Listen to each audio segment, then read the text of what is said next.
President Trump unveiling a new plan to punish Russia if it doesn't end its invasion of Ukraine. The plan includes severe tariffs in 50 days unless President Putin makes a peace deal.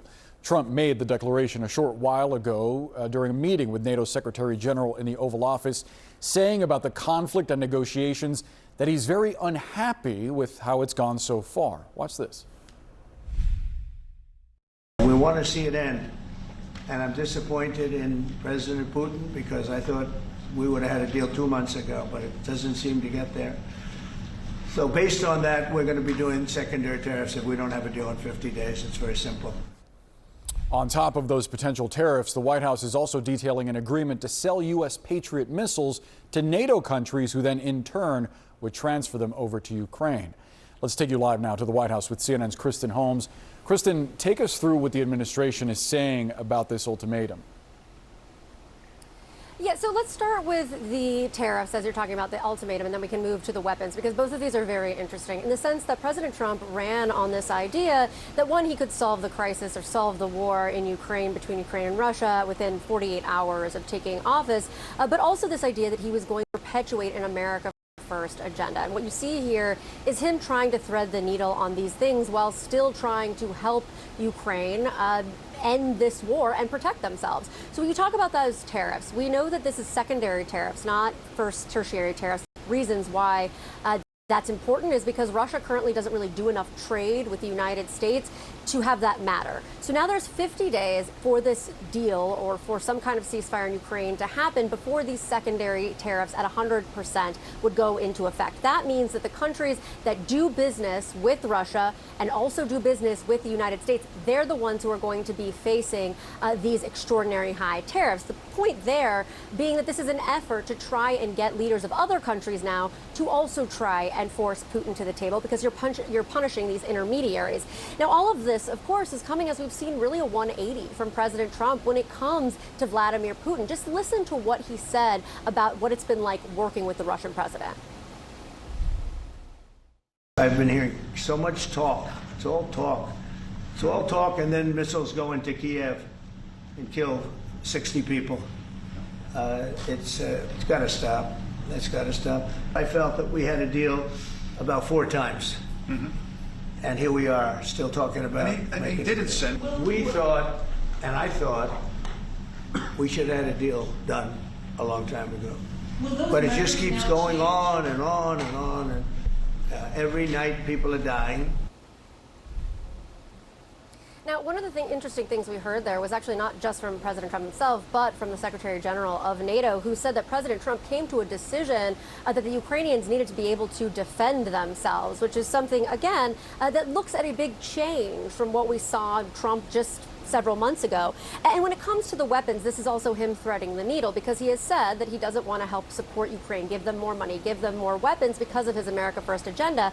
In this, he now gets to say that it's the other countries who are buying this. So the United States is getting money from those purchases, and they are the ones who are then shipping these weapons to Ukraine. Kristen Holmes, thank you so much for the reporting. Let's discuss this further now with former director for Russia on the National Security Council, Jeffrey Edmonds, who's now a senior fellow at the Center for a New American Security. We're also joined by CNN military analyst, retired Air Force Colonel Cedric Leighton. Colonel, I just wonder what you think about this, the threat of the tariffs and then more Patriot missiles. What is that going to mean? Yeah, so I think one of the key things, Brianna, is the fact that there's this very long period, 50 days, between the imposition of, basically saying this and then the imposition of any possible sanctions. And the thing that's most important, though, is the fact that these weapons apparently will be delivered fairly quickly. So if that's the case, that could be helpful to the Ukrainians. But that long pause is, I think, going to be a critical factor, not in Ukraine's favor at this point. Jeffrey, if this is designed to get Modi and Xi to bring Putin to the negotiating table, how effective is this ultimatum? I don't think it's going to be very effective at all. I think Putin knows what he wants. I think he believes that he can continue to win. The trajectory is not going great for the Ukrainians right now. He's met his recruitment requirements, for example. So he believes he can keep pushing this war forward. I don't think the ultimatum is going to change that. So when Putin is looking at this, it's not necessarily that he's seeing a rope tightening. It's that he's getting 50 extra days of rope? Kind of. I mean, I just think he sees that this is not going to be effective, right? And you have to also remember that Putin doesn't believe that American presidents actually have power. He believes that there's a large organization, a large deep state, if you will, that is very anti-Russian. And so it doesn't really matter what Trump's going to do. Putin knows what he wants. He wants to change the strategic direction of Ukraine, and he's going to continue to pursue that. That's a really fascinating perspective. Colonel, I wonder what you think this says about NATO and what appears to be a vote of confidence from Trump in the alliance? Yeah, at least at the moment, Boris, it does seem to be a vote of confidence. And, it's clearly a sea change, at least in public rhetoric, from what he said before the NATO summit that was recently held in the Netherlands. So when you look at that, that's going to give NATO a chance to move things, kind of move the chess pieces in the right place for the alliance as well as for Ukraine. Now, the question is, how long can they stay in the right place? And what's going to happen with the summer offensive? Because the Russians are engaged in what amounts to a summer offensive right now. It's not at the moment very effective in terms of gaining territory, but they're in places like Sumy, they're in places like Pokrovsk on the east. And what that means is that the Ukrainians are going to be in a fairly tight spot as the summer unfolds. It's so important for an American president to have an idea of how Putin thinks. And I wonder what you think about how Trump thinks about Putin, because he was lamenting at this Oval Office meeting that he felt like he'd had this deal with Putin on the war about 4 times, but here we are still talking. How do you think he's viewing this? I mean, I think he's disappointed because he believed coming into power that the sheer weight of his personality and his relationship with Putin would deliver some kind of peace deal. But I think he just misunderstands that this is everything to Putin. And again, Putin doesn't really believe that presidents have much power. And so there's really no reason. I mean, Putin will just play Trump as long as he can, but it's ultimately not going to matter to Putin anyway. Does Congress, do lawmakers right now looking over this Senate bill that would force sanctions, do they exert a significant amount of influence on what the White House does here? Can they sort of change the calculus on this 50-day ultimatum? I don't know if they can change the calculus. I think they have a fair amount of weight as far as this bill coming forward. I mean, the bill coming forward is timed really well with Trump's announcement. So it wouldn't surprise me if he actually supports this. And so I think there's actually a fair amount of agreement between Congress and the White House on this one. Plus, it gives him a lot of flexibility because he doesn't have to impose, Trump does not have to impose the 500% tariffs on anybody. He can go 100%, like he said, at the White House, or he can go 250, or he can go nothing. So there's a lot of leeway in that bill, as far as the president is concerned. So for that reason alone, I think he'll support it at this point as well. Yeah, he has that flexibility. Colonel Jeff, thank you so much for your insights. I am very disappointed with President Putin, and I thought he was somebody that meant what he said, and he'll talk so beautifully, and then he'll bomb people at night. We don't like that. Big questions, though, of what today means for this ongoing war effort. Joining us right now is the former U.S. ambassador to NATO, Kurt Volker, also the former U.S. special representative for Ukraine negotiations in the first Trump administration. It's good to see you again, Ambassador. What do you think of what we know of this agreement with NATO and the reporting and what weapons it could include? Yeah, well, first off, this is classic President Trump to get the weapons to Ukraine but have somebody else pay for it. And the NATO allies are willing to do so. They've committed to spend 5% of GDP on defense, and a quick way to do that is to buy some U.S. weaponry and to continue to support Ukraine, which is in their vital security interest. So that seems to be going forward, and Secretary General Rutte is here. It will include Patriots. There'll be additional missiles and batteries of Patriots going to Ukraine, some other long-range weapon systems, I would think, and then a lot of artillery as well.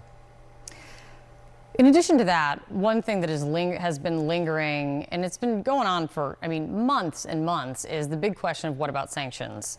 When you and I spoke back at the end of May, I was looking back at it, you were saying then that Congress needed to move on these sanctions right away. You fast forward now almost 2 months now, and you have Graham and Blumenthal still trying to get the president and his team on board with it. I want to play for everyone what Senator Graham said just yesterday about this. A turning point regarding Russia invasion of Ukraine is coming. Dick and I have got 85 co-sponsors in the United States Senate for congressional sanctions with a sledgehammer available to President Trump to go after Putin's economy and all those countries who prop up the Putin war machine. From your perspective, Ambassador, why is this needed? Well, I think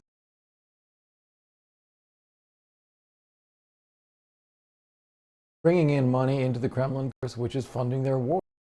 So if we actually go forward with secondary sanctions so that anyone who is helping Russia do that is subject to sanctions themselves, that will dry up that flow of money into the war machine.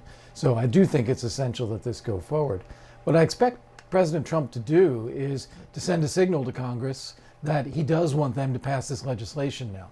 But he also wants the discretion as to when and how to apply the sanctions himself. So executive authority, but having the tool in his hand already. Yeah, because, you know, the clip I just played earlier of the president from yesterday, hearing him say again that he is disappointed in Putin, I mean, this has become a consistent new message from President Trump on Putin, at least consistent in the past week, that he is not happy with him, thinks, I mean, he said last week he thinks that Putin's been feeding him BS. With that in mind, is there any good reason for President Trump to continue bulking on these sanctions? Because, you know, they can work out the waiver authority. That's part of the detail that can always get worked out. It's just, does he want it to go forward or not? Yeah. Well, if you remember back to the NATO summit, Marco Rubio was asked, why are you not going ahead with the sanctions now? And he said, and I'm sure he was channeling President Trump, says, well, if we do that, then we've lost all hope for a negotiated settlement.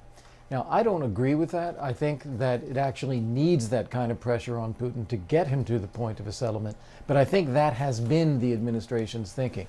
I think what we're seeing from President Trump now, with these consistent statements over a week, how disappointed he is with Putin, is that he's realizing that there is no other way other than this kind of pressure. The President's special envoy to Russia and Ukraine, Keith Kellogg, he just arrived in Ukraine as well. What role is he playing in all of this? Well, it's not clear. President Trump is the master of his own administration. He's making his own decisions on what he wants to do and not do. He has several people who are involved in talking with various people. You have Steve Witkoff, you have Kellogg, you have Marco Rubio himself. But Kellogg is the most knowledgeable person in the administration at this stage about Ukraine, about the war. He's a retired general, of course. He understands all of the issues on the ground. So his knowledge and his advice is critical, and he's able to have productive conversations with the Ukrainians. But that is just one piece that is being filtered up to President Trump alongside other pieces about dealing with Putin, about the economy, about tariffs, about energy, and so forth. Is there one thing that you are hoping that you hear that would give you a signal that Trump is ready to really put the weapons in place, make the moves that you have been saying are essential for months now, to really change the dynamic in this war? Something you're looking for to hearing today? Yeah.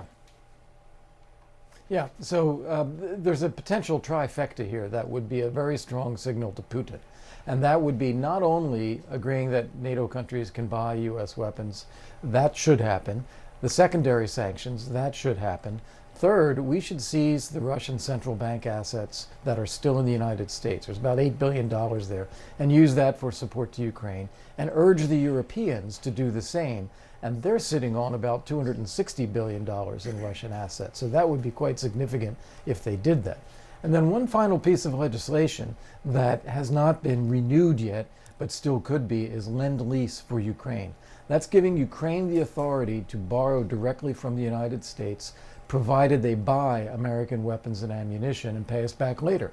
All of those things together would send a very strong signal to Putin that he's hit his high water mark. He's not going to get any more out of this, and it's time to stop the war.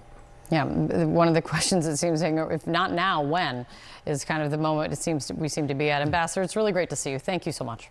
One of the reasons that you're here today is to hear that we are very unhappy, I am, with Russia. But we'll discuss that maybe a different day. But we're very, very unhappy with them, and we're going to be doing very severe tariffs if we don't have a deal in 50 days. Tariffs at about 100%. You'd call them secondary tariffs. You know what that means. But today we're going to talk about something else. And as you know, we've spent $350 billion approximately on this war with Russia and Ukraine, and would like to see it end. It wasn't my war, it was Biden's war. It's not my war. I'm trying to get you out of it. And we want to see it end. And I'm disappointed in President Putin because I thought we would have had a deal 2 months ago, but it doesn't seem to get there. So based on that, we're going to be doing secondary tariffs if we don't have a deal in 50 days. It's very simple. And they'll be at 100%. And that's the way it is. That can be more simple. It's just the way it is. I hope we don't have to do it. But regardless, we are going to be, we make the greatest military equipment in the world, whether it's missiles. You saw that recently in Iran, the way those planes flew in. They had every single, 14 bombs hit every target. Then you had the helicopters shoot a total of 30 bombs, 30 missiles, and they hit every single, Marco, is that right? Every single piece, every single target. And it was, I guess, on a scale of 0 to 10, they say it was about a 15. That's how successful it was. That's how lethal it was, a word they like to use nowadays. But it was an amazing, well-organized attack that people in this country wanted to do for 24 years. You know, when we had the pilots in last week, they were saying, sir, we've been practicing this for 24 years, meaning people, not them, but other people that are a little older now. But they too, and you were the one that let us do it. But we've been practicing it 3 to 4 times a year for 22, 24 years, because they always knew they had to stop Iran from doing what they were doing, which is trying to come up with a nuclear weapon, a nuclear bomb. And we did it very successfully. And we make the best equipment, the best missiles, the best of everything. The European nations know that. And we've made a deal today, and I'm going to have Mark speak about it, but we've made a deal today where we are going to be sending them weapons and they're going to be paying for them. The United States will not be having any payment made. We're not buying it, but we will manufacture it and they're going to be paying for it. Our last meeting of a month ago was very successful in that they agreed to 5%, which is more than $1 trillion a year, so they have a lot of money. And these are wealthy nations. They have a lot of money and they want to do it. They feel very strongly about it, and we feel strongly about it too. But we're in for a lot of money and we don't want to do anymore. And we can't. But we make the best, and we're going to be sending the best to NATO, and in some cases to maybe, at Mark's suggestion, if we go to Germany, where they're going to send early on missiles, and they'll be replaced, and NATO is going to take care of it. It's going to be coordinated by NATO, and they're going to work very much with Matt Whitaker, who's right here, who's a great ambassador, and Matt's going to be coordinated. You better do a good job, Matt. I will. But Matt's going to coordinate. He's a very talented guy. He's going to coordinate everything. So in a nutshell, we're going to make top-of-the-line weapons, and they'll be sent to NATO. NATO may choose to have certain of them sent to other countries where we can get a little additional speed, where the country will release something and it'll be mostly in the form of a replacement. And I'd like to have Mark, and again, just a highly respected, pretty young guy, for having had the career that he's had, because he had an amazing career before going to NATO. So we spent a lot of time together over the last couple of months. And if you could say a few words. Absolutely. No, Mr. President, dear Donald, this is really big. This is really big. You called me on Thursday that you had taken a decision. And the decision is that you want Ukraine what it needs to have to maintain, to be able to defend itself against Russia, but you do want Europeans to pay for it, which is totally logical. And this is building on the tremendous success of the NATO summit. The 5%, but also the decision to keep Ukraine strong and the decision to increase our defense industrial production. So based on that, that was Europe stepping up. This is again Europeans stepping up. So I've been in contact with many countries. I can tell you that at this moment, Germany massively, but also Finland and Denmark and Sweden and Norway, the United Kingdom, the Netherlands, Canada, they all want to be part of this. And this is only the first wave. There will be more. So what we will do is work through the NATO systems to make sure that we know what Ukrainians need, so that we can make packages. Of course, in a way, we discussed it this morning with Pete Hegseth at the Pentagon, in a way that, of course, the US will keep on its stockpiles necessary to defend this country. That's absolutely clear.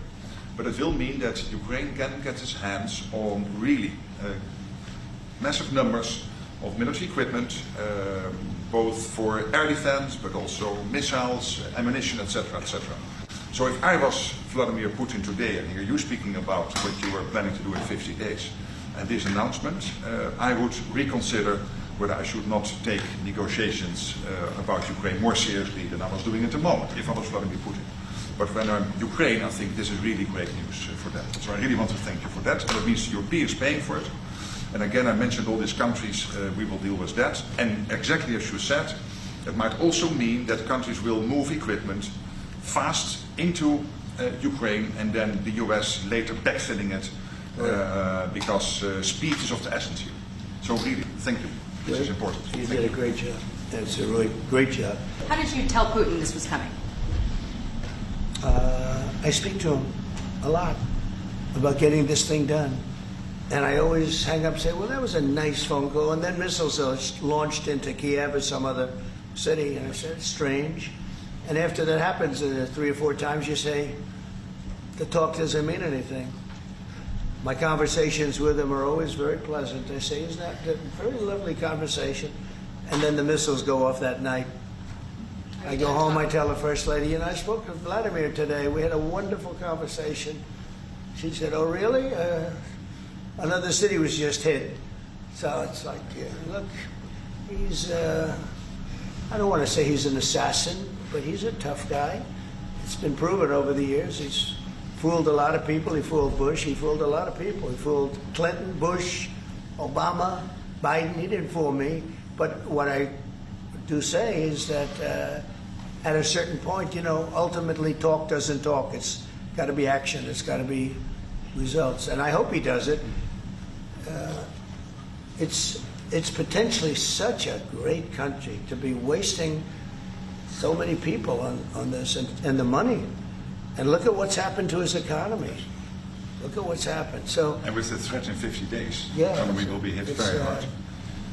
I mean, look, I hope he's going to do it. He knows the deal. He knows what a fair deal is. If there is such a thing as a fair deal, there's no winners here. This is a loser. This is a loser. And I dealt with him from the beginning. And it wouldn't have happened, but I will say Ukraine was the apple of his eye. We talk about it. It was the apple of his eye, but it wasn't going to happen. And he understood that. It wasn't going to happen. And then I noticed, after I was out, I noticed soldiers forming at the border. Yeah.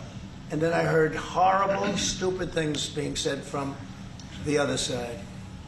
And I said, they're really handling it very, very wrong. It's a shame. Yeah. Can I add one thing, and that is about President Trump, because you came in office in January. On the 12th of February, you had your first phone call with Putin. I think you did exactly what I hope you would do. That is breaking the deadlock, starting the conversation, because you have to test him. I know Putin very well from the days when I was Prime Minister in the Netherlands. You have to test him.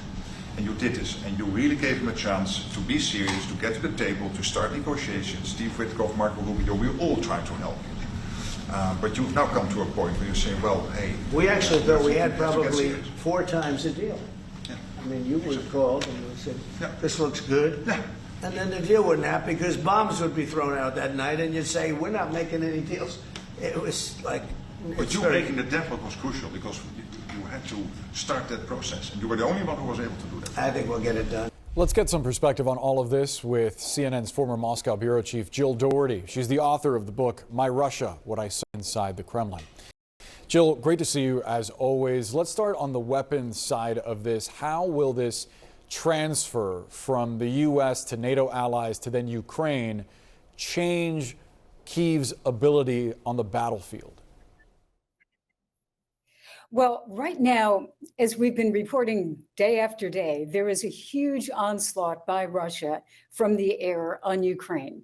And so the main thing right now is to protect those cities and protect those people. So you need defensive weapons.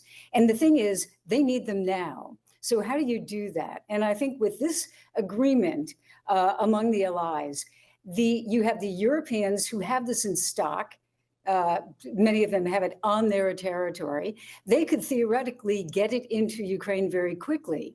And then they buy the weapons and kind of backfill so they can take a little while before they're manufactured. It's complex to manufacture them, but it's not that big a deal for the Europeans.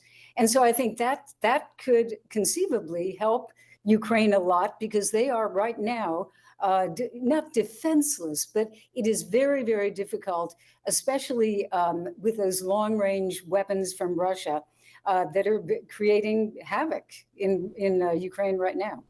I wonder how you would rate the effectiveness of this 50-day ultimatum, given that we've already heard from lawmakers inside Russia saying that it doesn't change things for them at all. Yeah, I think there's a good side to it and there's a bad side. I mean, it is a big deal that they're deciding to do this. Tariffs, these would be what are called secondary tariffs on countries that trade. They buy oil and petroleum products from Russia. And so the people who support this bill have said they are helping the war effort by Russia. So you want to punish them. How do you do it? Or how do you stop them? So this is the good part, but the not so good part is that deadline of 50 days, 50. That's a long time if you're being bombed every day by Russia. And the president himself spoke actually quite emotionally about the people who are dying in those bombings. So does Putin, I think this is the question, does Putin actually, looking at that, knowing that President Trump has set deadlines for tariffs and then push them back or change them or whatever. Does Putin actually think this is going to happen? I think that's a big question. And we don't know, of course, but that 50 days is quite a long time in the context of this war. Jill Doherty, great to get your point of view. Thanks for being with us. Well, let's put some more context on this. Gabrielis Landsbergis joins me now. He's the former Foreign Affairs Minister for Lithuania. Foreign Minister, welcome back to the show. Good news, it seems, for Ukraine. What do you make of it? Is this what Ukraine needed? Your thoughts? Well, it's clearly not enough. If we look at the real situation, I think that what President Trump wanted is to create a leverage on Putin, on Russia. And if we're seeing that Russia's stock market is going up, and that is probably the best signal that Putin is not scared of what he heard from the statement. Yeah, I looked at the stock market as well, and the initial reaction was upbeat. It was pretty upbeat. So do you think it changes, it doesn't change the calculus, it doesn't push Putin to negotiating table, doesn't force him to take this seriously?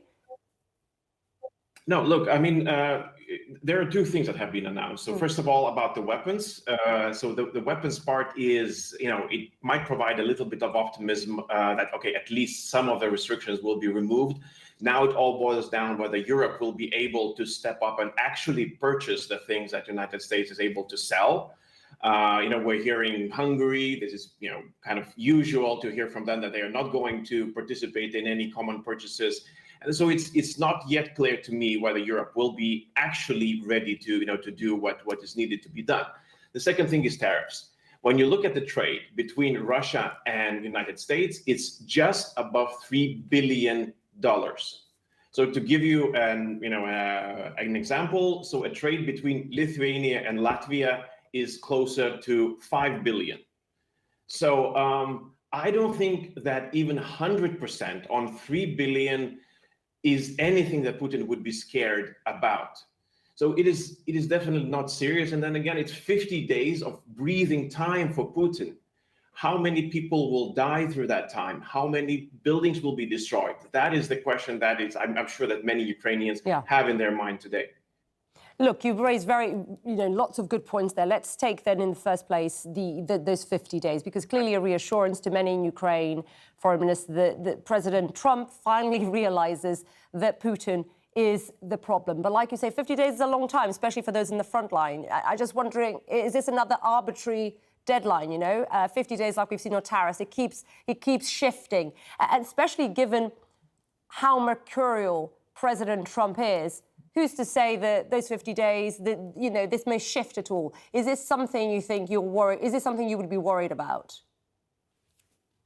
Yeah, I mean, we've seen that happening through, since January.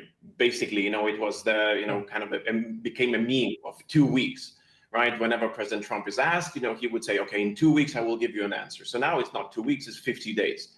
So, it just kind of pushes, it kicks the can further down the road.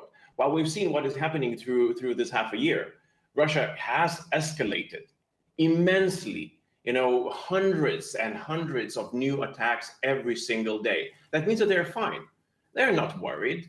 They can live out those 2 weeks, whatever happens. Now they will do exactly the same thing in those 50 days. And I think that the price is going up. Actually, if there were things that could have been done, the message that could have been sent, a day after the inauguration in January, I don't think that they would work right now. I think that what is needed right now is a very clear statement of what is happening today.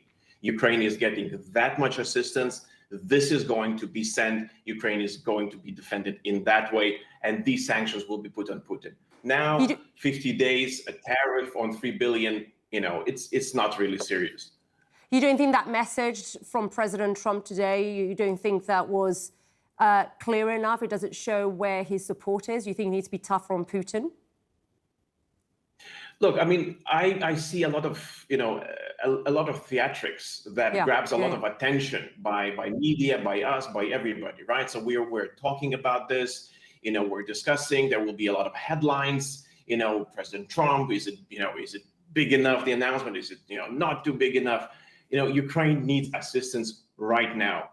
So I'm always saying that I will believe that, what is being in the headlines when I see the rockets, the U.S. sold rockets flying Russian direction. This is when I will say, okay, this is real. Yeah. Lots of promises, lots of deadlines, but actually seeing it in action, that is the most important thing. Let me give you what we're hearing from Russian side. A senior Russian senator seems to be pouring pretty much cold water on the threat of any trade consequences. This is what he told CNN.